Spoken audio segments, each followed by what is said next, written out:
인생은 연습할 수 없는 딱 한 번의 기회입니다.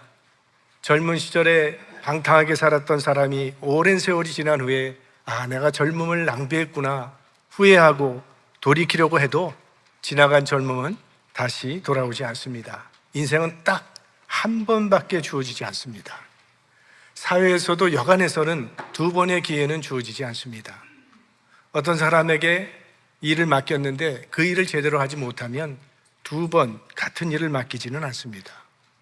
근데 하나님께서는 요나에게 제2의 기회를 주십니다. 1절 말씀입니다. 여호와의 말씀이 두 번째 요나에게 임하니라. 이르시되 하나님으로부터 도망쳤던 요나에게 다시 한번 기회가 주어졌습니다. 다시 주시는 은총의 기회고, 요나로 요나되게 하시려는 하나님의 자비요 사랑입니다. 하나님은 니느웨 백성에게도 제2의 기회를 주십니다. 40일 후면 멸망시키시기로 작정되어 있던 그 니느웨의 재앙을 거두시고 그들에게 구원을 베풀어 주십니다. 하나님은 우리에게도 또 한 번의 기회를 주십니다. 이 은총 때문에 우리가 다시 일어설 수 있는 것이죠.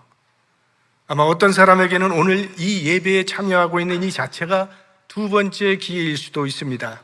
그동안 멀리하고 살았던 하나님께 다시 돌아오라고 하는, 그래서 허락하신 두 번째 기회일 수도 있습니다. 이런 기회가 늘 주어지는 것이라고 생각하면 안 됩니다. 롯의 아내에게는 두 번째 기회가 주어지지 않았습니다. 뒤돌아보는 순간에 소금 기둥이 되어버렸습니다. 아나니와 삽비라에게도 두 번째 기회는 주어지지 않았습니다. 성령을 속이고 거짓말하던 그 현장에서 심판을 당해 죽었습니다. 오늘 우리가 이렇게 하나님 앞에 설 수 있게 된 것은 우리에게는 또 한 번의 기회가 주어졌기 때문입니다. 한 번으로 모든 것을 끝내지 아니하시고 또다시 기회를 주시는 자비하신 하나님께 우리는 감사해야 할 것입니다. 하나님께서 요나에게 두 번째 기회를 주시면서 요나를 책망하였더라라는 기록이 성경에 나오질 않습니다. 요나의 잘못을 지적하시거나 왜 그렇게 했느냐 이유를 묻지도 않으시고 그저 요나에게 다시 두 번째 기회를 주십니다. 만약 하나님께서 우리에게 우리의 잘못을 다 늘어놓고 따지시면서 너 왜 이렇게 했느냐고 책망하시고 따지신다면 우리는 하나님 앞에 설 수 없을 겁니다. 그러니까 하나님은 우리를 그렇게 사랑과 자비로 대해 주십니다. 이처럼 하나님은 우리를 사랑과 긍휼로 대해 주시건만 우리는 서로에 대해서 너무나도 인색합니다. 다른 사람의 잘못을 너그럽게 품어주고 다시 기회를 주려고 하는 마음이 굉장히 적습니다. 마음에 안 들면 왕따시키고 마음에 안 들면 퇴출시켜버립니다. 하나님이 우리를 그렇게 대하신다면 아무도 하나님 앞에 나올 수 없을 것입니다. 하나님이 우리를 자비로 대해주시는 것처럼 우리들도 다른 사람들을 너그럽고 자비로운 마음으로 대할 수 있게 되기를 바랍니다. 자, 하나님께서 이제 다시 요나에게 말씀하십니다. 2절 말씀. 일어나 저 큰 성읍 니느웨로 가서 내가 네게 명한 바를 그들에게 선포하라 하신지라. 요나서 1장에 하나님께서 처음 요나를 부르시면서 주셨던 말씀과 동일한 말씀입니다. 사람들도 두 번째 기회를 줄 때가 있지만 사람이 두 번째 기회를 줄 때는 꼬리표를 달고 줍니다. 전과 1번, 전과 2번, 전과 3번. 그러나 하나님께서 주시는 두 번째 기회에는 첫 번째와 하나도 다르지 않습니다. 마치 아무 일도 없었던 것처럼 하나님은 다시 요나에게 동일한 말씀을 주십니다. 그러니까 하나님 앞에는 전과자가 없다는 거죠. 하나님은 동이 서에서 먼 것 같이 우리의 죄과를 멀리 옮기신다고 하셨고 다시는 그 죄를 기억하지 않겠다고 말씀하셨습니다. 하나님께서 기억하시지 않겠다고 하는데 내가 자꾸 기억하면서 자신을 괴롭게 하지 말아야 한다는 것이고, 하나님께서 그의 죄를 용서해 주셨건만 내가 그것을 계속 기억하면서 다른 사람을 괴롭히는 일도 하지 말아야 한다는 거예요. 그런즉 누구든지 그리스도 안에 있으면 새로운 피조물이라. 이전 것은 지나갔으니 보라 새 것이 되었도다. 무슨 잘못을 했든지 그리스도 안에 들어오는 그 순간 이전 것은 지나갔고 이제 새로운 인생이 시작되는 거죠. 그럼 왜 하나님께서 요나에게는 제2의 기회를 주셨을까요? 두 가지 이유를 찾을 수 있을 겁니다. 하나는 니느웨 백성이 너무 불쌍해서입니다. 그대로 내버려 두면 이제 40일이 지나면 멸망당할 것이 너무나도 뻔하기 때문에 그 니느웨 백성을 구원하시기 위해서 다시 요나에게 기회를 주시고 그를 보내시는 겁니다. 하나님께서 하나님의 뜻을 따르지 아니하고 있는 이 교회와 교인들에게 또 다시 기회를 주시는 이유도 마찬가지일 겁니다. 아직 이 땅에 교회가 존재하고 있고 아직 우리가 살아있는 이유는 우리를 통해서 구원받아야 할 사람들이 있기 때문에 베푸시는 하나님의 은혜라는 것입니다. 또 다른 이유가 있다면 요나 자신을 위해서죠. 요나서 설교 첫 시간에 이 요나서는 요나가 전하는 메시지보다도 그 메시지를 전해야 하는 요나라고 하는 사람에게 더 관심이 모아져 있다고 말씀을 드렸습니다. 그러니까 요나가 요나서의 주제라는 거예요. 니느웨를 선교하는 것도 하나님의 관심사이지만 하나님의 또 다른 중대한 관심사는 이 요나라고 하는 사람이에요. 만약 하나님의 관심사가 오직 니느웨의 선교에만 있었다면 하나님은 요나 대신에 다른 사람을 보내실 수도 있었습니다. 꼭 요나만 그 일을 할 수 있는 건 아니지 않습니까? 그 일을 요나보다 훨씬 더 훌륭하게 할 수 있는 사람이 얼마든지 있다는 겁니다. 하나님은 돌덩이로도 아브라함의 자손을 만들 수 있다고 하셨죠. 또 나귀를 통해서도 하나님의 말씀을 전하실 수 있는 분입니다. 필요하면 까마귀도 사용하시고 물고기도 사용하시는 하나님께서 꼭 요나가 필요한 것은 아니죠. 사실 하나님께서 요나 대신에 다른 사람을 사용했다면요, 하나님의 이름은 더 순조롭게 이루어졌을 겁니다. 그런데도 요나에게 또 다시 기회를 주시는 이유는 요나를 하나님의 역사에 쓰임받게 하시려는 하나님의 은혜였다는 겁니다. 하나님이 요나가 필요해서가 아니라 요나가 하나님이 필요하기 때문에 기회를 주시는 겁니다. 이건 요나의 이야기일 뿐만이 아니라 우리 자신들의 이야기죠. 하나님께서 왜 우리 같은 사람들에게 관심을 가지고 계신 것일까요? 왜 이렇게 부끄럽고 연약한 우리들을 포기하지 않는 것일까요? 우리보다 더 믿음 좋고 더 실력 있고 더 능력 있는 사람들이 얼마든지 있는데 왜 굳이 우리들을 이 자리에 부르시고 하나님의 말씀을 듣게 하시는 것일까요? 하나님이 우리가 필요하기 때문이 아니라 우리가 하나님을 필요로 하는 존재라는 것을 하나님이 아시기 때문이죠. 우리 없이도 하나님은 얼마든지 하나님의 일을 하실 수 있습니다. 그런데도 하나님은 우리에게 하나님의 일을 하라고 할 수 있는 기회를 주신다는 거예요. 봉사할 수 있는 기회를 주십니다. 전도할 수 있는 기회를 주시고 사랑할 수 있는 기회를 주시고 구제할 수 있는 기회를 주십니다. 하나님께서 우리의 도움이 필요해서 그런 겁니까? 다 나를 위해 주시는 하나님이 주시는 기회죠. 나를 쓰임받게 하시려는 하나님의 은혜.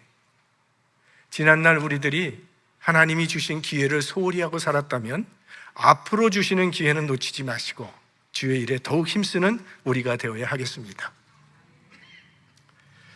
자, 이제 두 번째 기회를 받은 요나가 드디어 하나님의 말씀대로 니느웨로 갑니다. 3절, 요나가 여호와의 말씀대로 일어나서 니느웨로 가니라. 니느웨는 극히 큰 성읍이므로 3일 길이라. 자, 니느웨는 큰 성읍인데 어느 정도 크냐? 3일을 걸어야 한 바퀴를 돌 만큼 큰 성읍이라고 했습니다. 보통 사람이 하루에 걸을 수 있는 길을 약 20마일로 계산한다면 60마일이나 되는 큰 성읍이에요. 그러니까 당시 니느웨는 아시리아 제국의 수도로서 고대 메소포타미아 문명이 전성기 시대에 가장 번영했던 도시였습니다. 마치 LA처럼, 뉴욕처럼, 파리처럼, 런던 같은 그런 도시였습니다.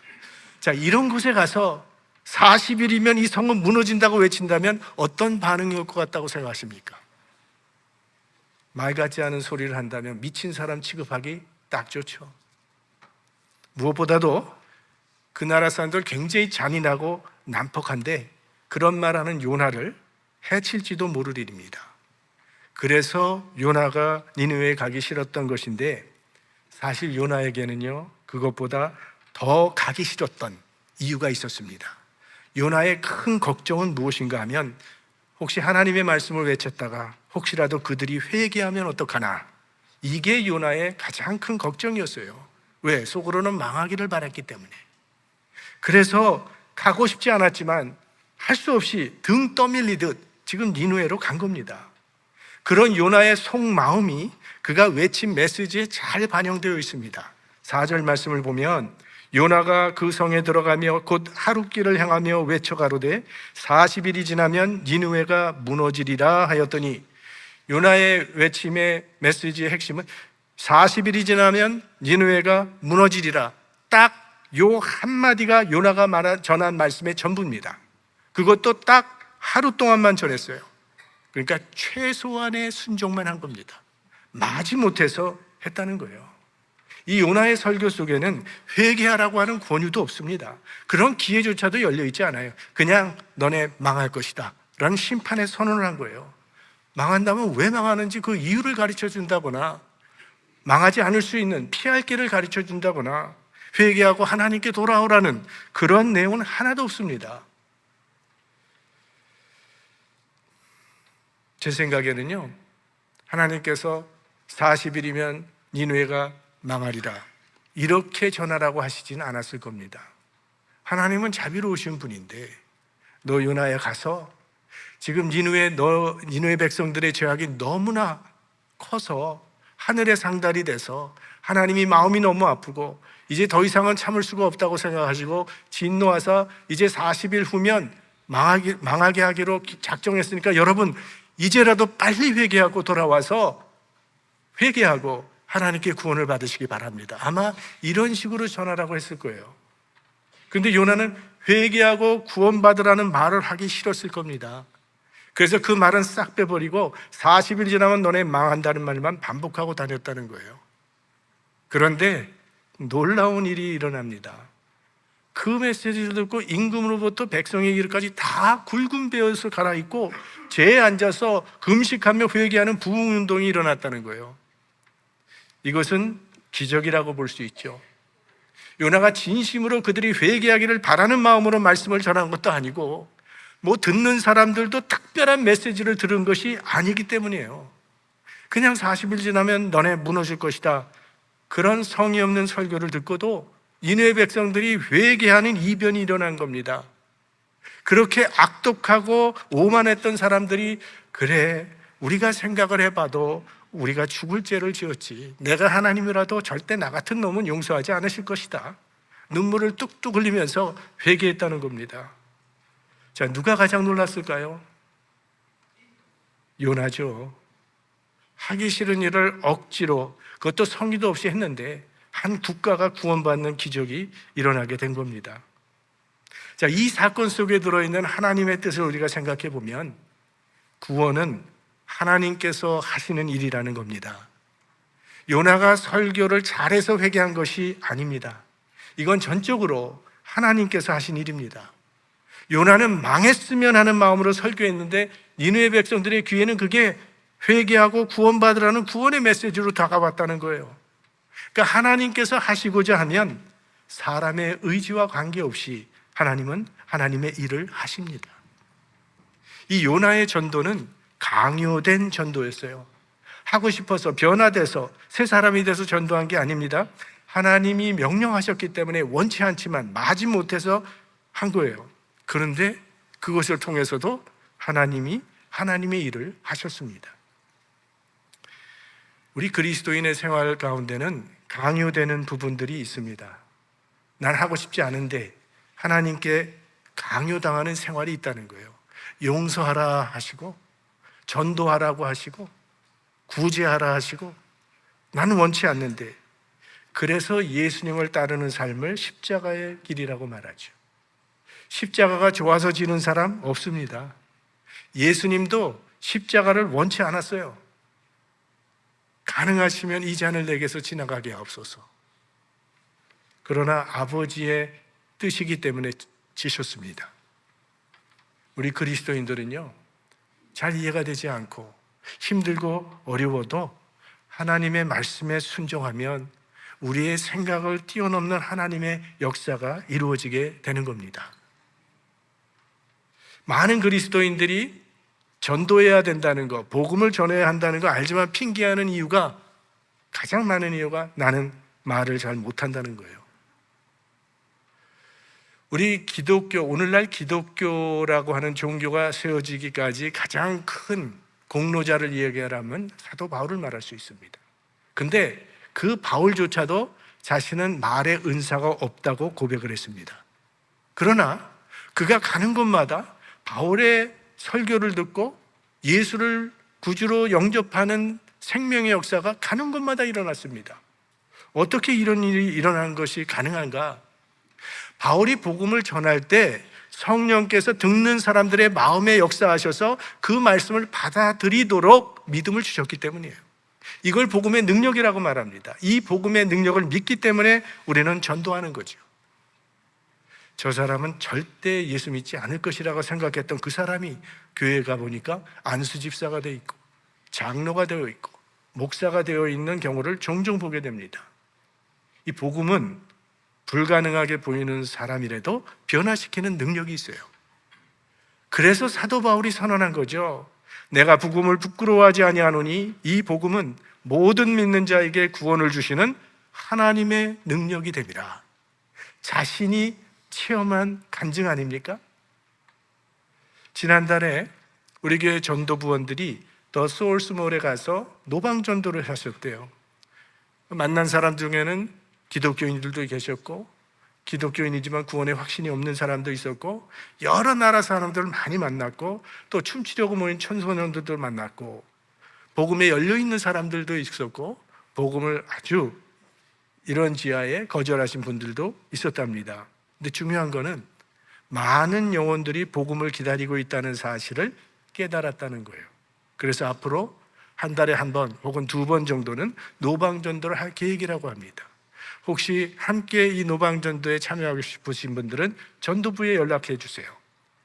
요즘 시대는 너무 원시적이고 전근대적인 방법이라고 생각하시는 분이 계실지도 모르겠는데 그렇지 않습니다. 아마 이 자리에도 노방전도 받고 예수 믿게 되신 분들이 계실 겁니다.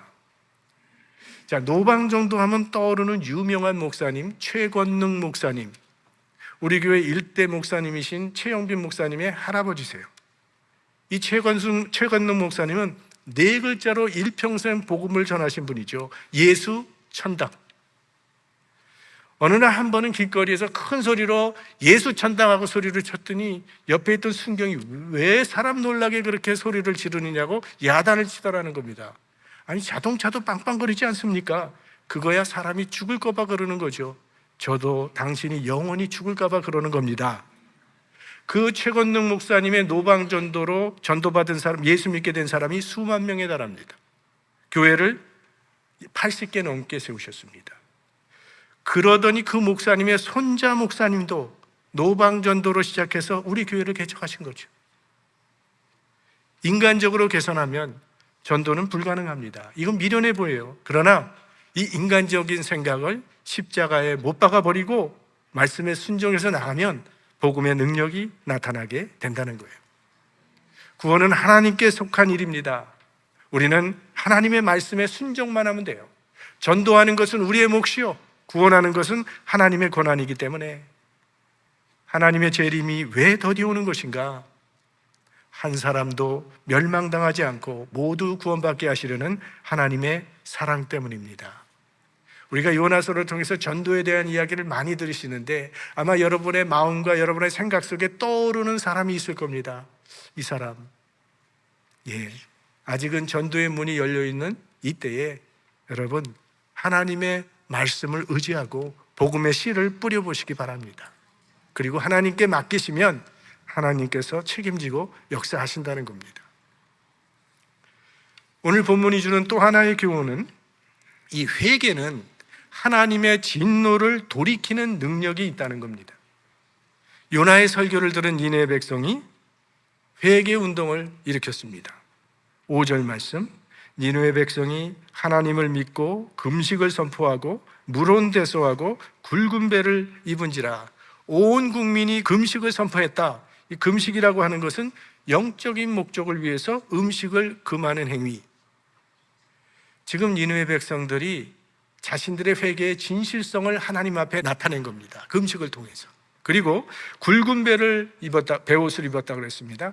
서양 사람들은 이게 잘 이해가 안 될지 모르지만 우리 동양 사람들은 이 배옷의 용도를 다 알고 있습니다. 장례식 때 입는 슬픔의 옷. 부모를 잃은 자식은 굵은 배옷을 입고 애통하며 웁니다. 지금 니느웨 백성들이 마치 가족을 잃은 사람들처럼 가슴을 치며 굵은 배옷을 입고 통곡하고 회개하고 있습니다. 그 나라 왕까지도 그 화려한 왕복을 벗어버리고 굵은 배옷을 입고 보좌에서 내려와서 잿더미를 뒤집어 쓰고 금식하면서 회개하며 통곡했다고 했습니다. 그러면서 그 왕이 니느웨에 조서를 내립니다. 왕이 그 대신으로 더불어 조서를 내려 니느웨에 선포하여 가로되 사람이나 짐승이나 소떼나 양떼나 아무것도 입에 대지 말지니 곧 먹지도 말 것이요 물도 마시지 말 것이며 사람이든지 짐승이든지 다 굵은 배를 입을 것이요 힘써 여호와께 부르짖을 것이며 각기 악한 길과 손으로 행한 강포에서 떠날 것이라. 얼마나 철저하게 회개를 했던지 사람뿐만이 아니라 동물까지도 굵은 배옷을 입히고 금식을 의무화시켰습니다. 그러니까 동물들은 영문도 모르고 덩달아 굶은 거죠. 사람들은 자기 죄를 회개하느라 울고 동물들은 배가 고파서 울고 인류 역사상 전무후무한 범국가적인 회개 운동이 니느웨에서 일어난 것입니다. 하나님의 백성이라고 자부하고 있던 이스라엘의 왕과 이스라엘 백성들은 선지자가 회개하라고 부르짖으면 거부하고 핍박했는데 이방 신과 니느웨 왕과 니느웨의 백성들은 하나님의 말씀에 너무나도 민감하고 겸손하게 하나님의 긍휼을 구하며 회개했다는 거예요. 니느웨 회개 운동은 진실한 회개의 본이 되고 있는데 그 이유는 그들의 회개가 두 가지의 요소를 가지고 있기 때문입니다. 하나는 하나님께 부르짖는 애통함이 있었어요. 하나님께 행한 죄에 대해서 마음을 찢는 애통함과 슬픔이 그들에게 있었다는 겁니다. 회개에는 애통함이 있어야 돼요. 둘째로는 그들이 하고 있던 그 악한 행실을 끊고 떠났다는 겁니다. 이게 진정한 회개죠. 몇 주 전에도 말씀드렸듯이 회개라고 하는 것은 우리의 마음과 우리의 생각과 우리의 태도와 우리의 행동을 완전히 돌이키는 거라고 그랬어요. 가던 길에서 방향을 바꾸는 겁니다. 레프트 턴도 아니고 라이트 턴도 아니고 유턴을 하는 거예요.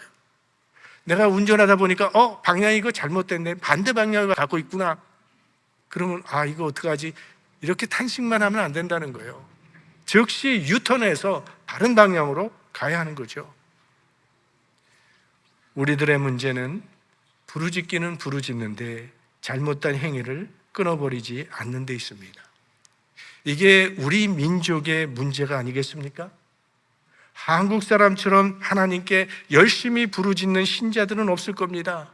주여 삼창하면서 지붕이 떠나갈 듯이 부르짖는데 그 부르짖음이 행실로 연결되지 않는다는 거예요.